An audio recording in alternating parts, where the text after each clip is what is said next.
Hello everyone, I am Dr. Mansi Sharma from MGM Medical College Indore, and today we will be covering a leprosy topic from microbiology. It is the textbook of microbiology by Apurva Shastri. So, beginning with the topic, I'll cover it in 3 or 4 parts. तो leprosy जिसको अपन लोग हिंदी में कुष्ठ रोग भी बोलते हैं, ठीक है, ये इसके बारे में अपन लोग पूरा पढ़ेंगे। इसका कॉजिटिव ऑर्गेनिज्म क्या है, पैथोजेनेसिस क्या है, टाइप्स क्या होते हैं, ट्रीटमेंट, प्रिवेंशन, एवरीथिंग, ठीक है। सो टॉप स्टार्ट करते हैं। सो माइकोबैक्टीरियम लेप्री क्या होता है, इसका कॉजिटिव ऑर्गेनिज्म है। तो माइकोबैक्टीरियम लेप्री क्या हो गया, पॉजिटिव ऑर्गेनिज्म हो गया किसका, लेप्रेसी का, ठीक है। इसकी वजह से लेप्रेसी होती है। उसके बाद में disease of antiquity having been recognise since long time, मतलब बहुत पुरानी एंशियंट डिसीज़ है ये, ठीक है, वैदिक टाइम से चली आ रही है, ठीक है। The credit of discovery of lepra bacilli goes to GH Armauer और हैंसन, ठीक है। इसकी डिस्कवरी किसने की थी, GH आर्मे और हैंसन ने की थी 1873 में इन Norway. Although Mycobacterium leprae was the first bacterial pathogen of humans to be discovered, still it remains one of the least understood organism, probably because it is not cultivable. अब ऐसा बोल रहे हैं कि माइकोबैक्टीरियम लेप्री जो सबसे पुरानी discovered organism है, लेकिन अभी तक अपन लोग उसके बारे में ज़्यादा जान नहीं पाए, क्योंकि उसको अपन लोग कल्टिवेट नहीं कर सकते। जैसे बाकी बैक्टीरिया ऑर्गेनिजम्स को अपन लोग नॉर्मली कल्चर मीडिया पे ग्रो कर लेते हैं ना, वैसे इसको नहीं कर पाते, ठीक है। ये सिर्फ एनिमल के अंदर ही इनॉकुलेट करके अपन ग्रो कर सकते हैं, तो इसके बारे में अपन को इतना आइडिया नहीं है। फिर बात करते हैं शेफर्ड हैड डन अ, देखो इसका हैंसन ने डिस्कवर किया ना, इसलिए अपन लोग इसको हैंसन्स डिसीज़ भी बोलते हैं लेप्रेसी को, ठीक है। Shepard had done a breakthrough by multiplying the lepra bacilli in the food pad of mice kept at a low temperature, ठीक है। उन्होंने काय में कल्टिवेट किया इसको, जो माइस आता है ना अपना चूहा, उसके फूड पैड्स में कल्टिवेट किया लो टेम्परेचर पे एट 20 डिग्री सेल्सियस, उसमें वो ग्रो हो गया, ठीक है। फिर अब जो कुष्ठ रोग रहता है उसमें क्या होता है, जो पेशेंट रहता है ना उसको बहुत ज़्यादा ऐसे बड़े बड़े से नॉड्यूल्स बन जाते हैं, हाइपर पिगमेंटेड मैक्यूल्स बन जाते हैं, मतलब बहुत ही एक अलग सा फेस हो जाता है और अलग सी बॉडी हो जाती है इंसान की, ठीक है। तो मतलब लोगों को एक सोशल स्टिग्मा है लेप्रेसी वाले पेशेंट से, ठीक है। मतलब लोगों को लगता है कि फैलने वाली बीमारी है, कि अगर किसी ने टच कर लिया तो फैल जाएगी उससे। तो due to fear, ignorance and superstitious beliefs and characteristic deformities, ठीक है, characteristic deformities, disfigurement produced in the patient, leprosy remains as a social stigma over many years. बहुत सारा डर है लोगों को कि ये मतलब जो बीमारी है काफ़ी फैलने वाली है, तो लोगों जो है ऐसे पेशेंट से दूर रहना की कोशिश करते हैं, ठीक है। Patient but considered as unclean and socially out, ठीक है।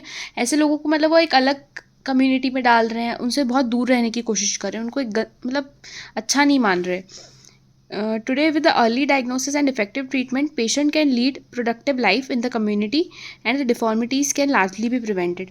अब क्या हुआ है कि अपना डायग्नोसिस जो है वो अच्छे से हो जाती है, मतलब डायग्नोसिस मतलब डिसीज़ का पता अपन अच्छे से लगा सकते हैं, ट्रीटमेंट की मॉडलिटीज़ बहुत सारी अवेलेबल है, तो डिसीज़ को ट्रीट करना आसान हो गया है, ठीक है। तो इतने ज़्यादा केसेस भी इसके कम हो गए हैं लेप्रेसी के। अब नेक्स्ट हम बात करते हैं क्लिनिकल मैनिफेस्टेशंस की, कि अगर कोई लेप्रेसी का पेशेंट है तो वो कैसे प्रेजेंट करेगा, ठीक है। लेप्रेसी क्या होती है, क्रॉनिक ग्रेनुलोमेटस डिसीज़ है of humans, primarily involving the cooler parts of the body, जैसे कि skin, peripheral nerves, upper respiratory tract, eyes, testis etcetera. तो ये क्या है, क्रॉनिक मतलब बहुत लंबे समय तक चलती है। एक बीमारी होती है एक्यूट और दूसरी होती है क्रॉनिक, ठीक है।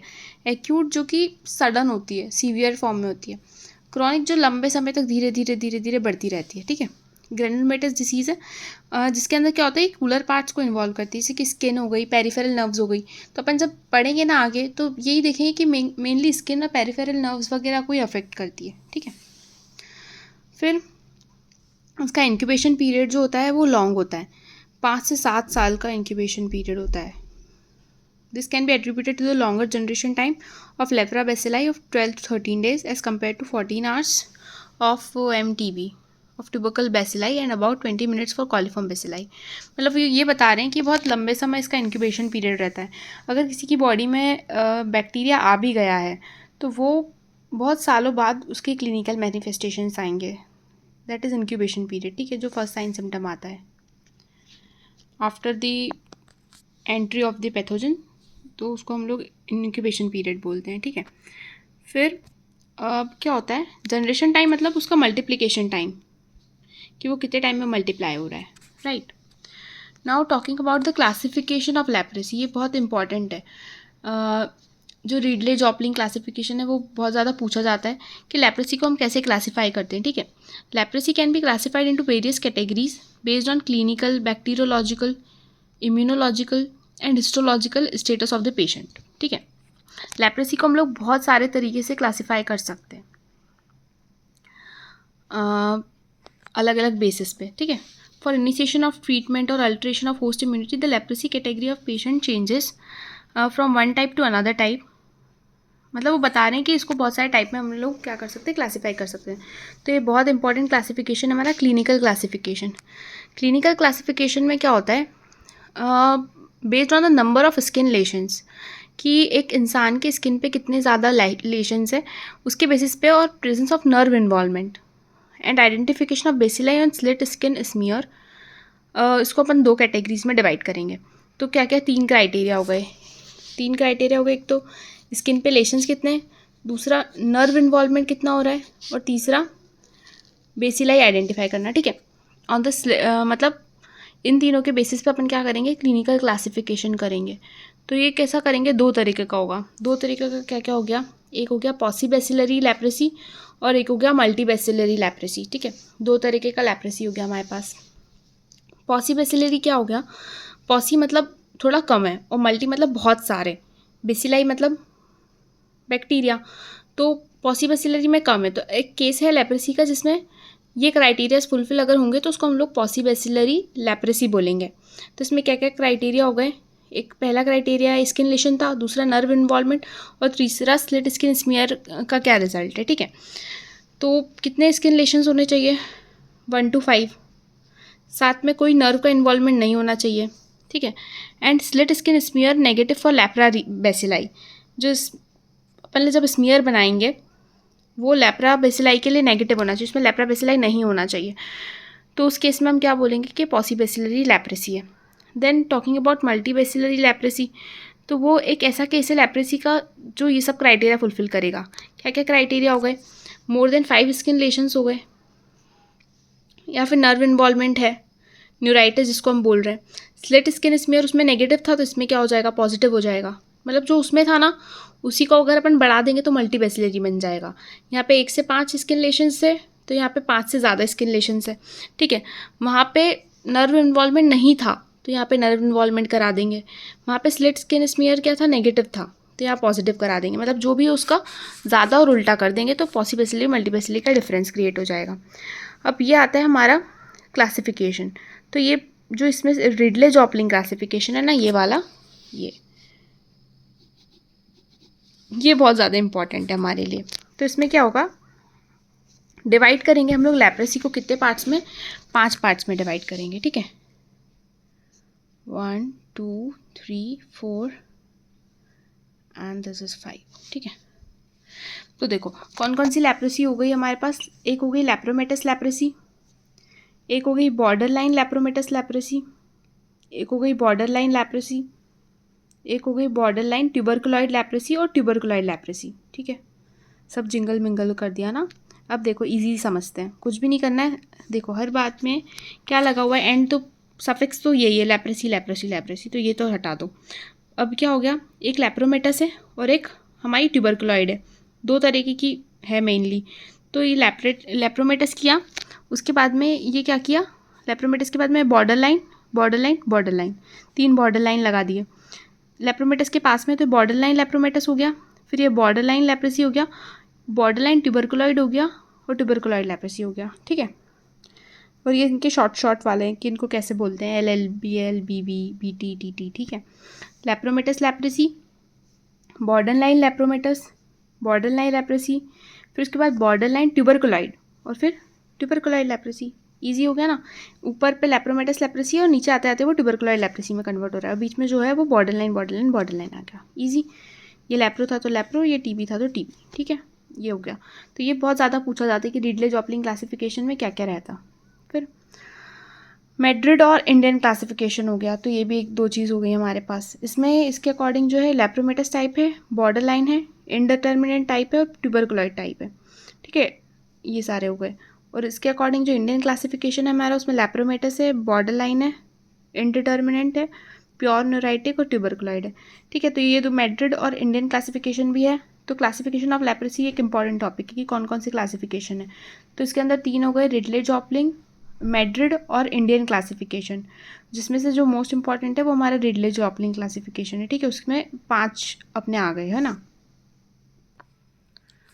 Now talking about the difference between the लेप्रोमेटस leprosy और ट्यूबरकुलॉइड लेप्रेसी, ये भी बहुत ज़्यादा इंपॉर्टेंट है। ठीक है, डिफरेंस देखना है अपने को लेप्रोमेटस और ट्यूबरकुलॉइड का। तो एक चीज़ इतनी बेसिक समझ लो कि जो लेप्रोमेटस वाला लेप्रेसी है ना, ये थोड़ा डेंजर है, इतना समझ लो तो अपने सारे जो है चीज़ें क्लियर हो जाएंगी। जो लेप्रोमेटस वाला है ना, वो थोड़ा भयानक वाला रूप है इसका लेप्रेसी का, और ट्यूबरकुलॉइड जो है वो थोड़ा सा लाइटर है। तो बेसिलरी लोड अगर हम लोग देखेंगे ना, तो लेप्रोमेटस में क्या होगा, मल्टी बेसिलरी रहेगी, और ट्यूबरकुलॉइड में पॉसी बेसिलरी रहेगा। बैक्टीरियोलॉजिकल इंडेक्स जो इसका 4 to 6 रहेगा और इसका 0 to 1 रहेगा। स्किन लेशंस की अगर अपन बात करते हैं तो इसमें क्या रहेगा लेप्रोमेटस लेप्रेसी में, क्योंकि मैंने बताया कि बहुत ज़्यादा खतरनाक और मतलब उस जो डिजीज़ है उसका बहुत हैवी वाला वर्जन है, डेंजर वाला वर्जन है। तो इसमें क्या होगा, बहुत सारे सिमेट्रिकल लेशंस रहेंगे जो कि इरेगुलर एकदम बड़े बड़े से नोड्यूल्स बन जाएंगे चेहरे पे, है ना। इसमें लियोनिन फेशीज़ हो जाती है, ये बहुत इंपॉर्टेंट है। ये पूछते हैं कि लेप्रेसी में कौन सी टाइप की फेशीज़ होती है, तो ये लियोनिन टाइप की फेशीज़ रहती है। ठीक है, लियोनिन मतलब लायन लाइक फेस हो जाता है, जैसा शेर का चेहरा रहता है ना, उस टाइप का चेहरा हो जाता है इंसान का। ठीक है, और साथ में आईब्रो में एलोपेशिया हो जाता है, आईब्रो के बाल चले जाते हैं लेप्रेसी में। ठीक है, एलोपेशिया मतलब बाल्डनेस, तो आईब्रो के जो है बाल चले जाते हैं, साथ में लियोनाइन फेशीज हो जाती है, लायन जैसा फेस हो जाता है। तो ये सब समझ में आ गया। ठीक है, और उसका उल्टा जो भी लेप्रोमेटस लेप्रेसी में है ना, उसका उल्टा करेंगे तो ट्यूबरकुलॉइड लेप्रेसी हो जाएगा। तो इसमें बहुत सारे लेशंस थे, बहुत सारे नोड्यूल्स थे, तो उसमें क्या हो जाएगा, उल्टा हो जाएगा। इसमें एक या थोड़े बहुत एसिमेट्रिकल नोड्यूल्स रहेंगे, मार्जिन जो इसकी शार्प रहेगी। Lesions appear as hypopigmented annular macules with elevated borders, tendency toward central clearing. तो इसके ये भी है इंपॉर्टेंट चीज़ होती है। ठीक है, ये पूछते हैं कि किस टाइप के लेशंस होते हैं इसके। ठीक है, तो जो लेशंस होते हैं ना वो काफ़ी हाइपोपिगमेंटेड, एक चीज़ होती है हाइपर और एक होती है हाइपो। हाइपर मतलब ज़्यादा पिगमेंटेशन है, मतलब एकदम काले काले। हाइपो मतलब सफ़ेद कलर के पिगमेंटेड नोड्यूल्स रहेंगे, मैक्यूल्स ऐसे। ठीक है, मैक्यूल्स मतलब वो रहते हैं जो कि रेज्ड नहीं है, बिल्कुल भी स्किन के लेवल पे या स्किन से उठे हुए नहीं है, उनको हम लोग मैक्यूल्स बोलते हैं। तो ये हाइपोपिगमेंटेड एन्युलर मैक्यूल्स है, गोल गोल मैक्यूल्स हैं, लेकिन उनकी बॉर्डर सिर्फ एलिवेटेड है, वो पूरे एलिवेटेड नहीं है, सिर्फ बॉर्डर ऐसी उठी हुई है उनकी। ठीक है, तो हाइपोपिगमेंटेड एन्युलर से मैक्यूल्स बने हुए हैं, और साथ में उनमें सेंट्रल क्लियरिंग है। ठीक है, सेंट्रल में कुछ नहीं है। ठीक है, तो ये अपन लोग डायग्राम भी देख लेते हैं। देखो ये इस टाइप का है, ये एक सेंट्रल, ये एक हाइपोपिगमेंटेड मैक्यूल है जिसकी बॉर्डर्स एलिवेटेड है, साथ में सेंट्रल क्लियरिंग है। ठीक है, तो ये हो गया हमारा हाइपोपिगमेंटेड स्किन लेशन, और साथ में ये हो गया हमारे नोड्यूलर स्किन लेशन, जिसमें ढेर सारे स्किन पे क्या बन जाएंगे, नोड्यूल्स बन जाएंगे, और ये हो गया हमारा हाइपोपिगमेंटेड मैक्यूल। राइट, समझ में आ गया यहाँ तक। अब आगे बढ़ते हैं, धीरे धीरे चल रहे हैं ताकि सब कुछ क्लियर होता जाए, है ना। फिर अब नर्व लेशन की बात करते हैं। तो नर्व लेशन क्या होता है, नर्व लेशन अपीयर्स लेट, इसमें नर्व लेशन बाद में आता है। ये एक चीज़ है कि इसमें ये नर्व लेशन जो है वो बाद में आता है। Hypoesthesia is a late sign, variable nerve palsy होती है। ठीक है, हाइपोएस्थीसिया जो है वो क्या है, इसमें लेट साइन है। ये भी एक क्वेश्चन बन सकता है कि हमें क्या लगता है कि लेप्रोमेटस लेप्रेसी में सब चीज़ें खतरनाक है, तो इसमें सब कुछ जल्दी जल्दी होगा, मतलब नर्व्स भी पहले अफेक्ट होंगी, सब कुछ पहले आएगा, लेकिन ऐसा नहीं है। इसमें नर्व लेशंस जो है वो बाद में दिखते हैं। और हाइपोएस्थीसिया मतलब सेंसेशन, हाइपो मतलब कम हो गई, जो इंसान की सेंसेशन फील करने की पावर है वो कम हो जाती है। ये क्या है, लेट साइन है, वेरिएबल नर्व पाल्सीज हो जाती हैं साथ में। अब इसमें लेट है तो इसमें क्या हो जाएगा, अर्ली एनेस्थेटिक स्किन लेशंस हो जाएंगे, एनलार्ज थिकन्ड नर्व्स रहेगी, मोटी मोटी नर्व्स हो जाएंगी, नर्व एब्सेस भी बन सकते हैं, ठीक है, नर्व एब्सेस भी बन सकते हैं। और मैं बुक से इसलिए प्रेफर कर रही हूँ क्योंकि अल्टीमेटली एग्ज़ाम्स के लिए भी और आगे के लिए भी बुक से ही पढ़ना है, तो इसलिए बेटर कि अभी भी बुक से ही पढ़ लें तो क्लियर रहेगा सब कुछ, कुछ भी इंपॉर्टेंट टॉपिक हमारा पॉइंट मिस नहीं होगा, ठीक है। फिर बात करते हैं CMI, that is stands for cell mediated immunity. Cell mediated immunity क्या होती है? हमारी जो T सेल मीडिएटेड इम्यूनिटी रहती है, जिन पेशेंट में ऑब्वियस ही बात है लेप्रोमेटस लेप्रेसी हो रही है, तो उनकी इम्यूनिटी क्या है? कम है, तभी उनको इतनी खतरनाक वाली लेप्रेसी हुई है। और जिनकी नॉर्मल इम्यूनिटी है तो उन लोगों को ट्यूबरकुलॉइड लेप्रेसी होगी, ठीक है। फिर बात करते हैं लेप्रोमीन टेस्ट की। लेप्रोमीन टेस्ट जो है वो इसमें नेगेटिव है, इसमें पॉजिटिव है, ठीक है।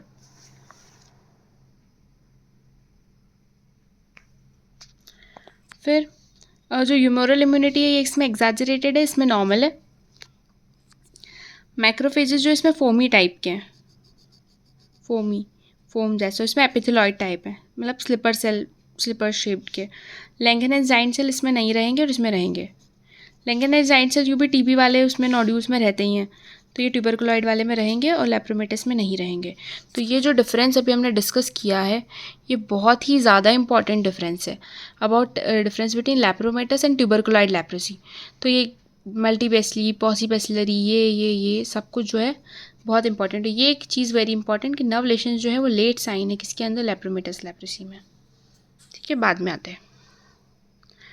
सो इसके आगे का हम लोग नेक्स्ट वीडियो में डिस्कस करेंगे इन द पार्ट 2।